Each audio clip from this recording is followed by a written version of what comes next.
बांग्लादेश में नई सरकार का गठन हो गया है। नोबेल पुरस्कार विजेता मोहम्मद यूनुस ने अंतरिम सरकार के चीफ के तौर पर बांग्लादेश की कमान आखिरकार संभाल ली है।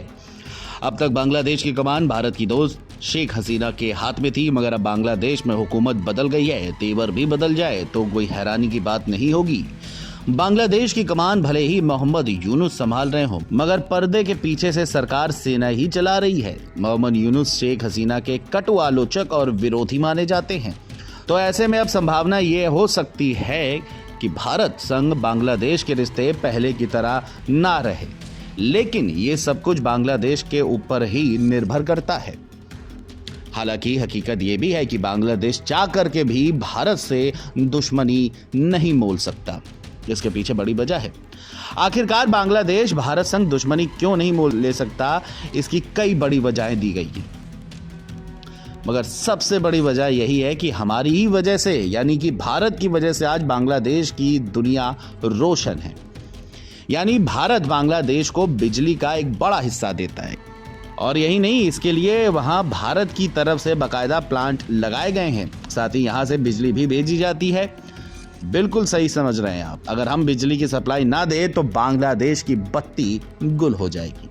बांग्लादेश को भारत की वजह से बिजली मिलती है और इसके लिए भारत की कंपनियों से उसका करार है। भारत में बांग्लादेश को मुख्य तौर पर बिजली की supply Adani power limited company करती है। अडानी पावर लिमिटेड का बांग्लादेश पावर डेवलपमेंट बोर्ड से पावर परचेट एग्रीमेंट है। यह करार 2023 में हुआ था। इसी के तहत बांग्लादेश को बिजली मिल रही है। और अगर अब बांग्लादेश चीन के बहकावे में आकर के भारत को आंखें दिखाने की कोशिश करता है तो फिर इसका खामियाजा उसे भुगतना पड़ सकता है।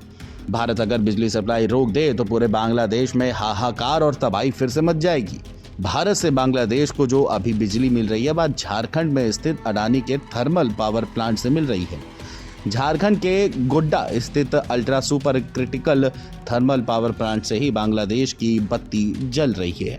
इस प्लांट से बांग्लादेश को तकरीबन 1496 मेगावाट बिजली सप्लाई की जाती है, तब जाकर बांग्लादेश की ज़रूरतें पूरी होती हैं। वहीं अभी बांग्लादेश आगजनी से बाहर निकला है, मगर भारत की ओर से बिजली सप्लाई में किसी तरह की कोई बाधा नहीं पहुंचाई गई है। बांग्लादेश अपनी ज़रूरत के लिए भारत से बिजली खरीदता है।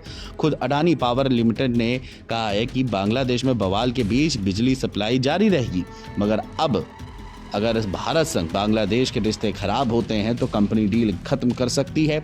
इतना ही नहीं, एनटीपीसी ने बांग्लादेश में बिजली की ज़रूरतें पूरी करने के लिए 1320 मेगावाट का पावर प्लांट भी लगा रखा है। बता दें कि अभी बांग्लादेश की पूर्व पीएम शेख हसीना भारत में ही है। अब देखना ये होगा कि अंतरिम प्रधानमंत्री के तौर पर मोहम्मद यूनुस क्या कुछ कदम उठाते हैं या सेना उनसे क्या कदम उठवाती है। Video desk NBT online.